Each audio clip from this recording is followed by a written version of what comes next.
Bonsoir à tous et à toutes, j'espère que vous allez bien, que vous êtes confortablement installés pour la fin de ce tome de Chair de Poule, La malédiction de la momie. Nous sommes arrivés au 15e chapitre, je pense que je vais le terminer ce soir. Je suis désolé si cette vidéo sort bien après les autres, normalement je voulais en sortir une tous les week-ends, mais j'ai eu quelques petits contretemps, mais maintenant c'est bon. Je vais éviter de vous faire perdre plus de temps. Merci à ceux qui se sont abonnés récemment, il n'y en a pas beaucoup, mais bon, tout commence marche après marche. J'espère que cette vidéo vous plaira aussi. Donc, rappelez-vous, Gabriel était tombé dans un trou rempli de momies et surtout de scorpions. Et il avait trébuché en arrière et il se voyait déjà recouvert de scorpions piqués à bord. Et nous nous étions arrêtés sur un suspense. Donc reprenons. Deux mains m'agrippèrent. Ce doit être une momie, pensai-je. J'étais paralysé par la peur. Les mains qui me retenaient fermement me tirèrent à l'écart des scorpions menaçants. Je n'arrivais plus à penser ni à respirer, mais je parvins à faire volte-face. Sari. Elle m'entraîna quelques mètres plus loin et me lâcha enfin. Sari, mais comment ? Je viens de te sauver la vie une fois de plus, dit-elle. Décidément, tu as de la chance. Brrr. Ces bestioles sont terrifiantes. Ne m'en parle pas, j'ai cru ma dernière heure arriver. Je sentais encore le frôlement des hideuses créatures contre mes chevilles. C'est une sensation que je n'oublierai jamais. « Qu'est-ce que tu fabriques ici ?» me demanda Sari, d'un ton impatient, comme si elle grondait un petit garçon. « Papa et moi, nous te cherchons partout. »« Quoi ?» m'indignai-je. « Dis plutôt que vous m'avez laissé tomber comme une vieille chaussette. Je n'ai pas cessé de vous appeler. Et toi, par où es-tu passé ?»« Par là, bien sûr. » Du faisceau de sa lampe, elle me montra au loin l'ouverture d'une galerie que je n'avais pas remarquée, dans un recoin de la chambre. Puis elle me révéla. « Figure-toi que je ne sais plus où est papa. » Incroyable, non ? Il a dû s'arrêter un instant pour examiner quelque chose, je suppose, et je m'en suis aperçu trop tard. Quand j'ai fini par rebrousser chemin, il avait disparu. Et puis j'ai vu de la lumière par ici, j'ai cru que c'était lui. Tout en essuyant du revers de la main mon front couvert de sueur, je soupirai. « Alors tu t'es perdu aussi ?»« Non, Gabriel, c'est toi qui t'es perdu, » me répondit-elle avec une mauvaise foi qui me coupa les bras. « Comment as-tu pu nous faire ça ? Papa et moi étions morts d'inquiétude. »« Mais j'ai braillé votre nom pendant des heures. Pourquoi ne répondiez-vous pas ? » ?»« Nous ne t'entendions pas, c'est tout. Je n'aimais pas cette façon qu'elle avait de me regarder comme si j'étais un pauvre crétin sans cervelle. Nous étions plongés dans notre conversation, reprit-elle, et nous pensions que tu nous suivais. Mais lorsque nous nous sommes retournés, plus de Gabriel. » Elle secoua la tête et ajouta « Quelle journée ! Tu savais pourtant que nous ne devions pas nous éloigner les uns des autres, et papa qui va nous piquer une colère à cause de toi maintenant. » Je commençais à voir clair dans son jeu. Ma parole, elle se moquait de moi. « Ça suffit, Sari. Arrête ton cirque, je ne marche pas. Et ton père ne sera pas furieux quand il verra ce que j'ai découvert. Regarde. » Je promenais ma lampe sur quelques momies recroquevillées ça et là, puis sur la cuve anatron et la rangée de sarcophages. Sari en resta bouche ouverte. « D'où Jésus ?» murmura-t-elle. « Oui, comme tu dis, la chambre est pleine de momies. Il y a aussi des tas d'instruments chirurgicaux sur une table et du linge, enfin tout le matériel nécessaire à la momification. Et en parfait état de conservation. Mon moral remonte à vue d'œil, et c'est moi qui ai trouvé tout ça, conclus-je. C'était un atelier funéraire, observa Sari en baladant à son tour sa lampe d'une momie à l'autre. Pourquoi certaines d'entre elles sont-elles debout comme ça ? Je haussai les épaules. Je n'en sais rien, ça me dépasse. Elle alla examiner les piles de linge soigneusement pliées. Gabriel, c'est étonnant. Oui, stupéfiant. Et si je ne m'étais pas arrêté pour lasser ma chaussure, je n'aurais rien découvert. Sari m'adressa un sourire épanoui. Tu vas devenir célèbre, dit-elle, grâce à moi qui t'ai sauvé la vie. Sari, commençai-je. Mais elle m'avait déjà tourné le dos et admiré une des momies au garde à vous. Il faut vraiment que papa voie ça, s'exclama-t-elle avec une excitation soudaine. Oui, appelons-le tout de suite. Les gens étaient si petits, poursuivait-elle, ignorant mon intervention. Regarde, je suis plus grande que celle-là. Sari, sers-toi de ton appareil de reconnaissance. Burk, il y a des insectes qui courent sur ces bandelettes, observa-t-elle avec une grimace. Écœurant. Je bouillais d'impatience. Sari, dépêche-toi, appelle oncle Ben. Je tendis la main vers l'appareil accroché à sa ceinture, mais elle m'esquiva d'un mouvement preste et me demanda, l'air soupçonneux, « Pourquoi ne te sers-tu pas du tien ?»« Impossible, rétorquai-je, je l'ai cassé en tombant dessus tout à l'heure. »« J'aurais dû m'en douter, fit-elle en levant les yeux au ciel. On ne peut rien te confier. » Elle accepta enfin de décrocher son appareil et appuya sur le bouton à 2 reprises, pour plus de sûreté. Puis elle le remit à sa place. Nous n'avions plus qu'à attendre qu'oncle Ben repère les signaux et vienne nous rejoindre. « Il ne devrait pas tarder, dit Sari tout en surveillant la galerie du coin de l'œil. Elle ne se trompait guère. Au bout de quelques secondes, on entendit quelqu'un approcher. « Papa !» s'écria Sari en courant à sa rencontre. Mais elle s'arrêta net quand la silhouette courbée dans le tunnel émergea de l'obscurité et se redressa, brandissant une torche enflammée. Ce n'était pas oncle Ben. La flamme vive de la torche éclairait des vêtements blancs, un mince foulard rouge, des cheveux d'ébène ramenés en queue de cheval. « Ahmed !» gémit Sari en m'étreignant le bras. J'émis un son inarticulé. Sari tourna vers moi, un visage crispé par la peur. « Ahmed !» Il avait déjà essayé de nous kidnapper et nous étions de nouveau à sa merci. Il s'avança, l'œil menaçant, l'éclat orange de la torche projetait des reflets luisants dans ses cheveux noirs. « Ahmed, que faites-vous ici ?» balbutia Sari. Elle me serra le bras si fort que j'en tressaillis.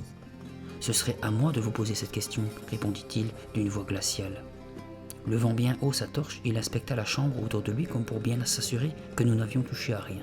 « Mon père sera là dans une seconde, » l'informa Sari. « Je viens de lui lancer des signaux. »« Ton père ?» ricana Ahmed. « J'ai bien essayé de l'avertir, il ne m'écoute pas. »« L'avertir ?» s'étonna Sari. « À propos de la malédiction. »« Oncle Ben a parlé d'une histoire de malédiction, dis-je en regardant nerveusement Sari, mais je ne crois pas qu'il prenne ce genre de choses au sérieux. »« Il devrait, » glapit Ahmed, furieux. Nous ne savions pas quoi dire. « Où est oncle Ben ?» pensai-je. « Qu'est-ce qu'il attend ? Oncle Ben, je t'en prie, dépêche-toi de nous sortir d'ici. » Ahmed changea d'expression, il paraissait soudain songeur. « La malédiction doit maintenant s'accomplir, » reprit-il d'une voix douce. « Je n'ai pas le choix, vous avez profané la chambre de la prêtresse. »« La prêtresse ?» bégayai-je. « Cette chambre appartient à la prêtresse Kala. Cet endroit est l'atelier funéraire sacré de la princesse Kala, et nul n'a le droit de s'y trouver. » Interloqué, Sari me lâcha enfin pour se croiser résolument les bras sur la poitrine. « Eh bien, nous ne le savions pas, » rétorqua-t-elle. « Il n'y a pas de quoi en faire un drame, Ahmed. »« Elle a raison, m'empressai-je d'ajouter. D'ailleurs, nous n'avons rien touché. Je ne crois pas que... »« Taisez-vous, petit imbécile !» hurla Ahmed. Il balança rageusement sa torche dans notre direction comme pour nous en frapper, nous obligeant à reculer. « Ahmed, mon père sera là d'une seconde à l'autre, » répéta Sari d'une voix tremblante. Je risquai un coup d'œil du côté de la galerie. Elle était noire et silencieuse. Aucun signe d'oncle Ben. Que faisait-il donc ? « Ton père me semblait pourtant intelligent, » reprit Ahmed. « Dommage qu'il n'ait pas compris mon message. »« Votre message ?» interrogea Sari. « Expliquez-vous. » Je sentis qu'elle essayait de gagner du temps, de prolonger la conversation jusqu'à l'arrivée d'oncle Ben. J'ai effrayé les 2 ouvriers, avoua Ahmed. Je leur ai fait très peur pour montrer à ton père qu'il ne fallait pas se moquer de la malédiction, que j'étais prêt à obéir aux ordres de Kala. « Comment vous y êtes-vous pris ?» demandai-je à mon tour. Il sourit, nous indiqua d'un petit signe de tête la cuve de natron. Je leur ai donné une bonne leçon en les trempant là-dedans pendant quelques instants. Puis il parut réfléchir et ajouta « Ils n'ont pas aimé ça. »« Ahmed, » s'étrangla Sari, « vous... Je pensais que ton père déciderait d'arrêter ses travaux, » interrompit-il. Il aurait dû m'écouter. Il aurait dû croire à la malédiction de la prêtresse Kala. La prêtresse a condamné tous ceux qui profanent cette chambre. « Voyons, Ahmed, dis-je, si c'est une plaisanterie. »« Une plaisanterie » cria-t-il. « Pauvre fou, la prêtresse Kala a décrété il y a plus de 4000 ans que ce sanctuaire ne devait jamais être violé. Et depuis ce temps, de génération en génération, les descendants de Kala ont veillé à ce que son repos ne soit jamais troublé. Je suis un descendant de Kala, et maintenant c'est à mon tour de faire respecter sa volonté. » Il agitait sa torche qui traçait des lueurs oranges dans la pénombre. Je jetai un coup d'œil anxieux vers la galerie. Toujours pas d'oncle Ben. Qu'est-ce qui le retenait ? Peut-être que l'appareil de Sari n'avait pas fonctionné. Je me suis fait engager dans l'équipe de ton oncle afin de protéger Kala, poursuivit Ahmed. Et quand j'ai vu qu'il ne tenait pas compte de mes avertissements, il a fallu que je passe à l'action. J'ai commencé par effrayer les 2 ouvriers, Et puis j'ai tenté de vous enlever pour vous cacher jusqu'à ce qu'il accepte de fermer les travaux. » Son visage exprima une espèce de résignation. « À présent, je ne peux plus reculer. Je dois remplir mes devoirs sacrés. »« Qu'est-ce que ça signifie ?» s'écria Sari. « Ce que ça signifie, répéta Ahmed. Regardez autour de vous. Les momies. » Comme nous n'avions pas l'air de comprendre, Ahmed expliqua patiemment. « Tous ces gens ont profané la chambre de la prêtresse. » Horrifié, Sari porta sa main à sa bouche. « Vous voulez dire que ces momies ne datent pas de l'Antiquité ?» balbutia-t-elle. « Quelques-unes, répondit-il. Il y a parmi elles de très vieux intrus. D'autres sont tout à fait récentes. En tout cas, tous ces individus ont quelque chose en commun. Ils ont été victimes de la malédiction et momifiés vivants. »« Non, hurlai-je malgré moi. Ahmed ignora mon explosion de terreur. « J'ai momifié celui-là moi-même, dit-il avec fierté en nous montrant une momie adossée à la paroi. « C'est affreux, gémit Sari. Je dois à présent me remettre au travail, annonça Ahmed. Aujourd'hui, il y aura de nouvelles momies, 2 nouveaux trophées pour Kala. » Nous savions désormais pourquoi certaines momies étaient en parfait état de conservation. Les instruments, le natron, le linge, tout ce matériel avait été utilisé au fil du temps par les descendants de Kala, des descendants comme Ahmed. Depuis l'époque de Kala, quiconque pénétrait par intrusion dans cette chambre était momifié, vivant. Et maintenant, nous allions être transformés en momies à notre tour, Sari et moi. « Ahmed, vous ne ferez pas ça, s'exclama Sari en serrant les poings de colère. « C'est la volonté de Kala, répondit-il d'une voix douce. Ses yeux déments ne semblaient plus nous voir. Dans sa main libre apparut soudain un long poignard, un poignard dont la lame effilée luisait dans la pénombre. Nous reculâmes vers le fond de la chambre tels des animaux pris au piège. Je n'avais qu'une idée en tête, m'enfuir à toutes jambes. Mais j'avais beau chercher, je ne voyais qu'une issue, la galerie. Et pour y accéder, il me fallait passer devant Ahmed. D'autre part, il n'était pas question que j'abandonne Sari. Du coin de l'œil, je vis que celle-ci appuyait frénétiquement sur le bouton de son appareil de reconnaissance. Son visage était blême. Ahmed m'adressa un sourire narquois. « Tu ne peux pas t'échapper, me dit-il, comme s'il lisait dans mes pensées. Personne n'échappe à la malédiction de Kala. »« Il va nous tuer, bégaya Sari. »« Vous avez violé son sanctuaire, reprit Ahmed. Vous avez fourré votre nez partout dans sa chambre sacrée. Je dois faire mon devoir. » Il s'avança d'un pas déterminé, tenant sa torche d'une main et son poignard de l'autre. Juste à ce moment-là, il y a eu léger bruit au-dessus de nos têtes, et quelque chose apparut au plafond. Ahmed s'immobilisa. Quelqu'un déplia une échelle de corde dans le trou que j'avais traversé en tombant. L'échelle se déroula presque jusqu'au sol. « Vous êtes là ?» cria la voix d'oncle Ben. « J'arrive. »« Oncle Ben, non !» m'exclamai-je. Mais il commençait déjà sa descente. À mi-chemin, il s'arrêta et se pencha pour scruter la chambre au-dessous de lui. « Diable !» fit-il en découvrant le surprenant décor. Puis, il aperçut Ahmed. « Ahmed, que faites-vous ici ?» s'étonna-t-il. Il descendit rapidement quelques échelons de plus et se laissa tomber à terre d'un bond souple. « J'exécute les ordres de Kala » répondit Ahmed, impassible. Oncle Ben fronça les sourcils. « Kala ? La prêtresse ? Papa, elle veut nous tuer !» s'écria Sari en courant se jeter dans les bras de son père, « et nous transformer en momies. » Tout en serrant sa fille contre lui, oncle Ben regarda Ahmed d'un air accusateur. « C'est vrai ? » ?»« Oui, la chambre a été profanée. Mon devoir est de veiller à ce que la malédiction s'accomplisse, professeur. » Oncle Ben, qui étreignait les épaules tremblantes de Sari, la repoussa doucement sur le côté, puis se dirigea vers Ahmed d'un pas sûr, mesuré. « Ahmed, sortons d'ici pour en discuter, voulez-vous ?» Ahmed recula en brandissant sa torche, menaçant. La volonté de la prêtresse ne doit pas être ignorée. « Voyons, Ahmed, vous êtes un homme intelligent et un homme de science comme moi, dit oncle Ben. Je suis certain que nous pouvons nous entendre. » Son calme me stupéfiait. Je me demandais s'il jouait vraiment la comédie. L'atmosphère était très tendue, mais les battements de mon cœur commençaient à s'apaiser parce que je savais que mon oncle allait s'occuper d'Ahmed et nous tirer de ce mauvais pas. Vivant. Je jetai un regard rassurant à Sari qui observait la scène en se mordillant la lèvre, pâle et angoissé. « Ahmed, donnez-moi ce poignard, reprit oncle Ben en tendant la main. Paume ouverte. Et nous discuterons de tout ça entre hommes de science. » Qu'a-t-il à discuter demanda Ahmed qui le dévisageait intensément.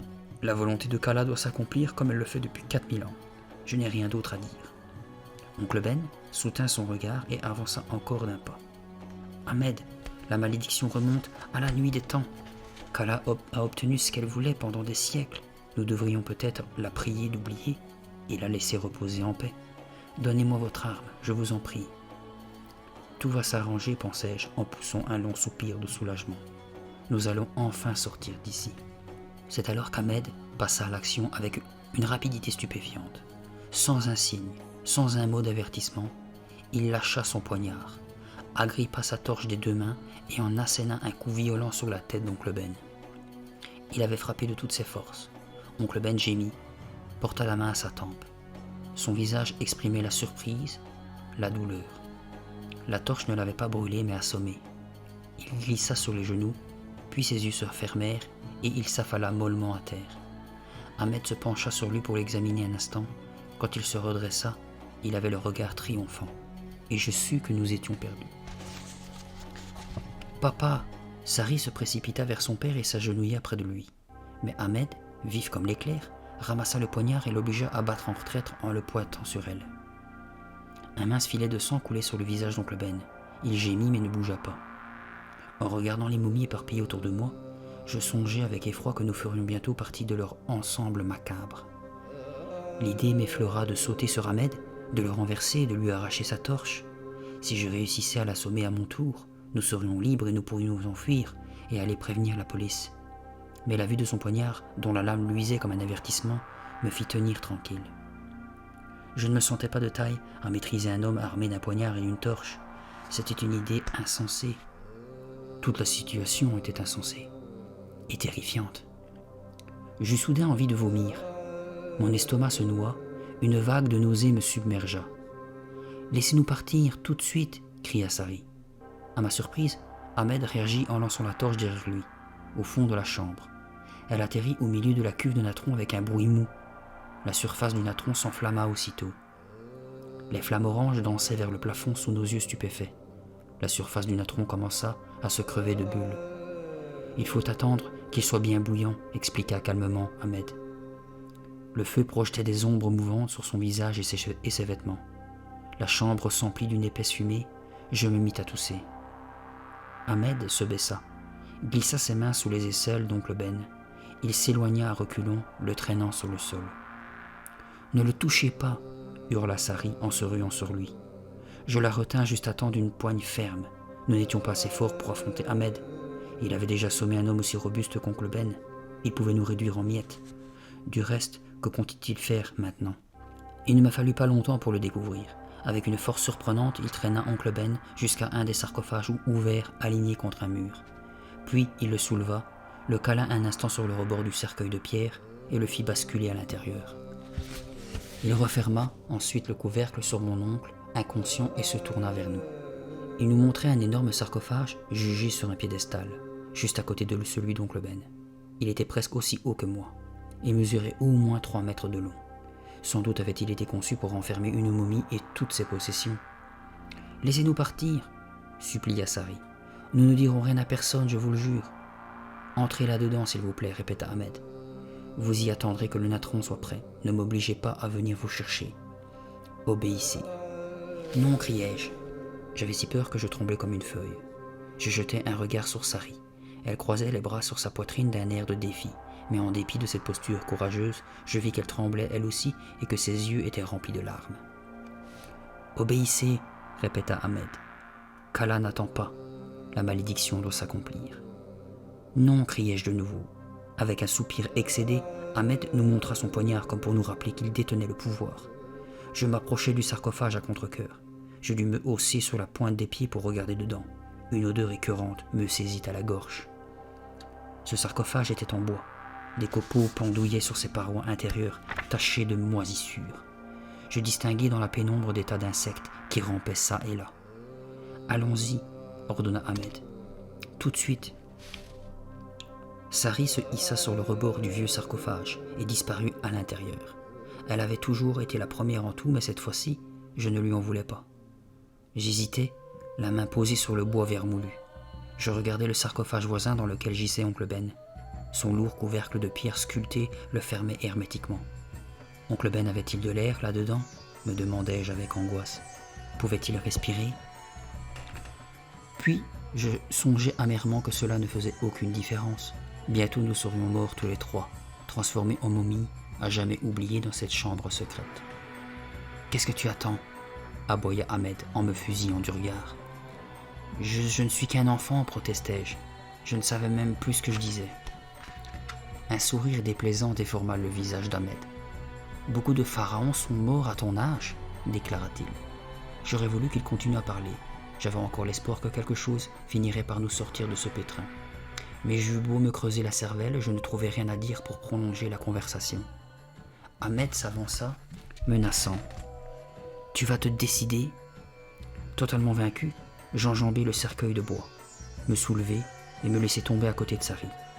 Elle était assise, les genoux sous le menton, les yeux clos. Je crois qu'elle priait. Elle ne leva pas la tête, même quand je lui touchai l'épaule. Le couvercle se referma sur nous. J'entrevis une dernière fois les flammes rouges qui crépitaient sur la cuve de natron, puis ce fut le noir complet. « Gabriel !» me chuchota Sari quelques secondes plus tard. Je suis morte de terreur. Cet aveu m'arracha malgré moi un petit sourire. « Et moi donc, dis-je. » Elle saisit ma main et la serra. « Il est fou, poursuivit-elle. »« Ouais, je sais, répondis-je, sans lui lâcher la main. Je crois qu'il y a des insectes là-dedans, reprit-elle en frissonnant. Je les sens qui se baladent sur moi. Moi aussi. Je m'aperçus que j'étais en train de grincer des dents. Ça m'arrive toujours quand je suis nerveux. Et j'avais toutes les raisons au monde d'être nerveux. Pauvre papa, soupira Sari. L'air commença à tiédir et à se raréfier dans le cercueil. J'essayais d'ignorer l'affreuse odeur de moisi, mais ça devenait de plus en plus difficile. Nous allons mourir étouffés là-dedans, dis-je. Non, observa Sari. Nous n'aurons pas le temps, il va nous tuer avant. Aïe! Je l'entendis asséner une claque sur son bras pour écraser un insecte. Peut-être qu'un miracle se produira, ajoutai-je pour la rassurer. Pas très convaincant, je sais, mais c'était tout ce qui me venait à l'esprit. Je n'arrête pas de penser qu'il va me réduire le cerveau en bouillie à l'aide d'un crochet et me le retirer par les trous de nez, gémit Sari. Pourquoi fallait-il que tu me racontes ça, Gabriel? J'ai mis un certain temps avant de répondre. Désolé. À vrai dire, j'étais en train de penser la même chose et de lutter pour refouler ma nausée. Je pris soudain une décision. Bon, on ne va pas rester comme ça, ne rien faire. Il faut essayer de s'échapper. Hein? Comment? Tâchons de soulever ce couvercle, suggérai-je, en nous y mettant tous les deux. Je comptai doucement jusqu'à 3 et levant les mains au-dessus de nos têtes, nous poussâmes de toutes nos forces. Le couvercle ne bougea pas. Il a dû le fermer avec un cadenas ou poser quelque chose de très lourd dessus, dit Sari. Peut-être, marmonnai-je, misérable. Un moment passa. J'entendais la respiration saccadée de Sari se mêler au battement de mon cœur. J'imaginais le long crochet dont Ahmed se servirait pour nous retirer le cerveau du crâne. J'avais beau essayer de chasser cette vision, elle revenait sans cesse me hanter. Le temps s'écoula, interminable. J'étais assis en tailleur et mes jambes commençaient à s'engourdir. Je les décroisai et les étirai. Il y avait tant de place dans le sarcophage que nous aurions pu nous y étendre de tout notre long, Sari et moi. Mais notre tension et notre frayeur ne nous donnaient guère envie de nous allonger. Je fus le premier à entendre une espèce de frottement, suivi d'une série de craquements qui résonnaient à l'intérieur du sarcophage. Je crus d'abord que Sari avait bougé, mais elle m'étreignit vivement la main et je constatai qu'elle était toujours à la même place. Je me raidis, tendant l'oreille.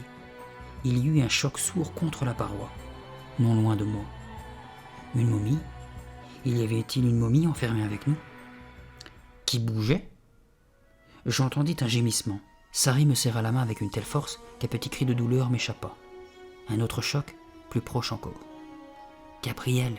chuchota Sari d'une voix blanche de terreur. « Gabriel ! Nous ne sommes pas seuls. Ça ne peut pas être une momie, me dis-je. Impossible. C'est un gigantesque insecte, ou une armée d'insectes qui se battent dans un coin du sarcophage. » Mais je n'eus pas le temps de me livrer à d'autres suppositions, car la chose se rapprocha encore. « Hé !» chuchota la voix. « Où êtes-vous, les enfants ?» Notre cœur fit un bond. Nous avions reconnu cette voix. « Oncle Ben » m'exclamai-je. « Papa !» Sari me bouscula pour rejoindre son père. Je bégayai. « Mais comment es-tu entré là-dedans ?»« Facile » répondit-il en m'étreignant l'épaule d'une main rassurante. « Papa, je n'arrive pas à le croire. » Je ne distinguai pas le visage de Sari dans le noir, mais il me sembla l'entendre pleurer. « Je vais très bien, répéta plusieurs fois oncle Ben pour l'apaiser. Comment as-tu réussi à sortir de ton sarcophage et à pénétrer dans le nôtre ? Demandai-je totalement déconcerté. Il y a une issue de secours, expliqua-t-il. Une trappe bien cachée. Les Égyptiens pratiquaient ces ouvertures secrètes dans bon nombre de leurs sarcophages, afin que l'âme du mort puisse s'évader. Ça alors, murmurai-je abasourdi. Je sentis de nouveau l'étreinte réconfortante de sa main sur mon épaule. Ahmed est tellement absorbé par son histoire de malédiction qu'il en a oublié ce détail, poursuivit-il. Venez maintenant, suivez-moi. Mais il est là dehors, commençai-je. Non, m'interrompit oncle Ben. Quand je suis sorti de mon cercueil, je l'ai cherché et ne l'ai vu nulle part. Il a dû aller attendre ailleurs que le natron soit assez chaud, à moins qu'il n'ait décidé de nous laisser mourir étouffés. Un insecte grimpa le long de mon mollet. Je l'écrasai d'une tape sèche. On y va, dit oncle Ben. Je l'entendis grogner en se retournant dans le sarcophage pour se mettre à plat ventre et ramper vers la sortie. L'ouverture secrète était très étroite, et il dut se tortiller pour se faufiler à l'extérieur. Sari le suivit, puis ce fut mon tour. Il me fallut une bonne minute pour m'habituer à la vive lueur des flammes qui continuaient d'incendier le natron, projetant d'étranges ombres bleues sur les parois de la chambre.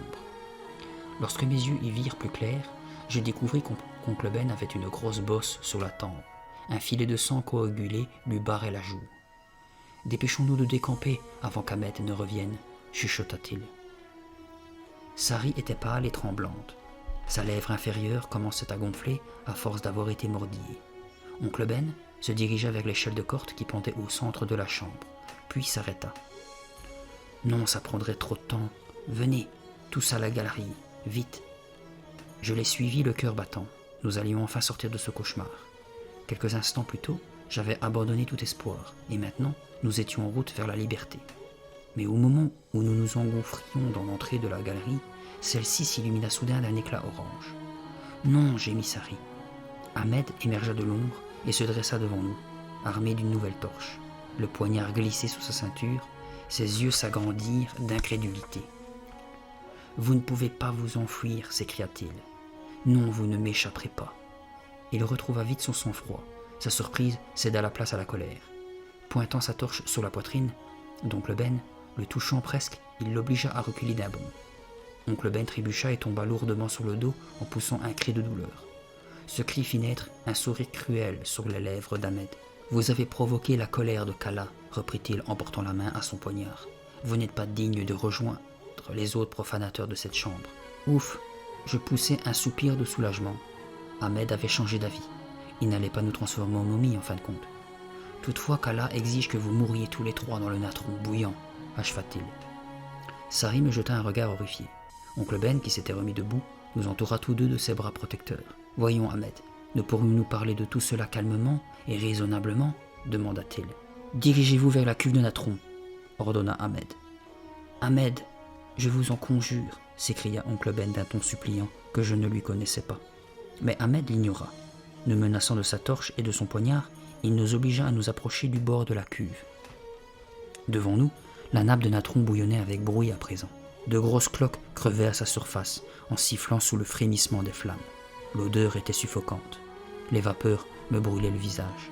« Vous sauterez l'un après l'autre. Si l'un de vous hésite, je serai contraint de le pousser, » avertit Ahmed. « Ahmed !» commença oncle Ben. Mais Ahmed le fit taire d'un petit coup de torche dans le dos.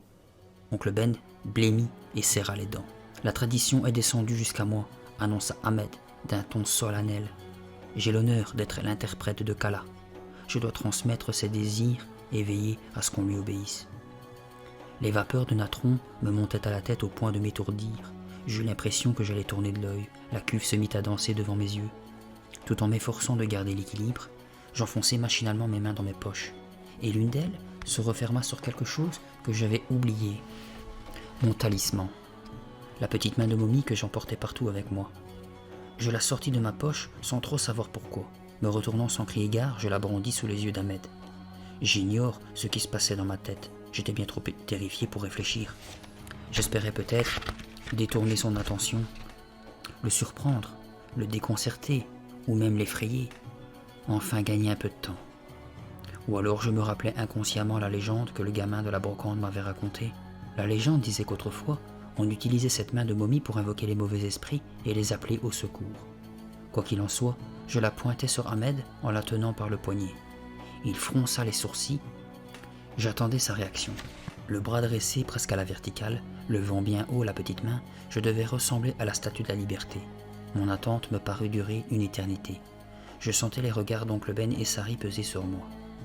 Ahmed baissa légèrement sa torche pour examiner la main de Momi. Puis la stupéfaction traversa ses yeux noirs et sa bouche s'ouvrit toute grande. Il se mit à crier. Je ne compris rien à ce qu'il disait. Les mots provenaient d'une langue que je n'avais jamais entendue. Du vieil égyptien peut-être. Il recula, en proie à une frayeur mortelle. « La main de la prêtresse !» articula-t-il. C'est du moins ce que je crus entendre, car je fus soudain distrait par ce qui se passait derrière lui. Sari poussa un cri perçant. Une momie, adossée à la paroi, venait de se redresser. Une autre, qui gissait sur le dos, s'éveillait lentement. Elle se releva en émettant de sinistres craquements. « Non !» hurlai-je, le bras toujours en l'air. Les yeux de Sari et d'oncle Ben semblaient jaillir de leur orbite. Peu à peu, toute la chambre s'animait. Les momies reprenaient vie, l'une après l'autre, dans un concert de grognements et de bruits d'os. Elles étiraient, dans la pénombre, leurs membres enveloppés de bandelettes, péniblement, avec d'infinies précautions. Figés sur place, j'en vis qui émergeaient de leur sarcophage, mettaient pied à terre et amorçaient lourdement leurs premiers pas, leurs vieux corps rouillés soulevant un nuage de poussière. Les momies se rassemblèrent et se dirigèrent vers nous. « Tous ces gens sont morts, me disais-je, il y a des milliers d'années. » Et voilà qu'ils ressurgissaient du passé pour venir à notre rencontre d'une démarche raide et saccadée. Leurs pieds bandés se traînaient sur le sol.